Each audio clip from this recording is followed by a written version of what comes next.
Hi friends, how are you all? Hope all of you had a good weekend and hope all of you are reading along with me. So let's move into our English reading time. And today we will go into a new lesson, a new chapter, Fire on the Bread. What a grand picnic everyone had. They played and ate and splashed in the water till late evening. Ajja and Ajji had to drag them back home. That night, the children tumbled into bed and were fast asleep even before Ajji switched off the lights. Quietly, she tucked them in. The next morning, there was no sign of anyone waking up. Ajja and Ajji went about their work, not waking the children. But when it was 10 o'clock, Ajji decided they had to wake up now. So she came into the room and found all four were up and chatting in bed. She looked at them for a while her hands on the hips. Then she said, "So I think you have had enough rest. Now up all of you, wash up and get ready. I'll give you your lunch by noon."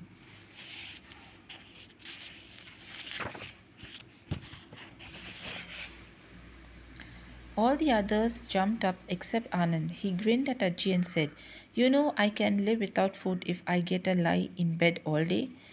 Really?" Ajji said. "So be it. Everyone else lunch will be ready at 12, so be there on time. Oh, and those who lie around in bed will also miss the afternoon story." Then she walked off trying to hide a smile. Anand and miss a meal? He was the one who loved his food the most. Anand was quiet. The rest sprang out of their beds and went to brush their teeth and have a bath. Soon the aroma of onion dosa wafted through the house. It was too delicious to resist. Everyone gathered in the kitchen to help grind the dosa batter. By now, Anand was bored and hungry. Lying alone in bed, he quietly went and took his bath. He was worried what if Ajji had taken him seriously and not kept a share of the dosa for him? And what if he had to miss that day's story? When Ajji saw him appear at the kitchen and join in, she laughed and said, "You have become like Bridge." "Who is Bridge, Ajji?" So Ajji started the story while the children ate the dosas. Yawn. Rich stretched out in the sun, yawned loud and long, and went back to sleep. Is Rich a rich man on holiday, or has he worked hard all day and just resting for a while? Neither. Bridge was the laziest, most good for nothing fellow you'll ever meet. He would spend entire days just lying around on his bed doing nothing. He was too lazy to even trim his beard, and it had grown right down to his knees. All day he sat around combing it and admiring it, doing nothing else. His mother would call him, his wife would scold him, but Bridge was not one to mend his ways. This is how most conversations with his wife Shanti would go. "Can you get some water from the well?"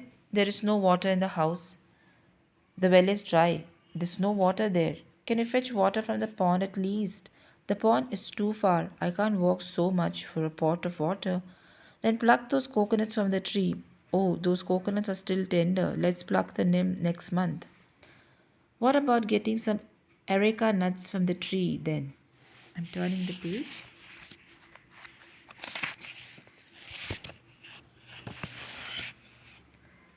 "Don't you know areca nuts are not good for health?" "Help me plow the field then." "It is too hot. The sun will burn my skin. It's better if you did not go there." "Can you at least look after the house when I'm in the field?" "There is nothing to look after in the house."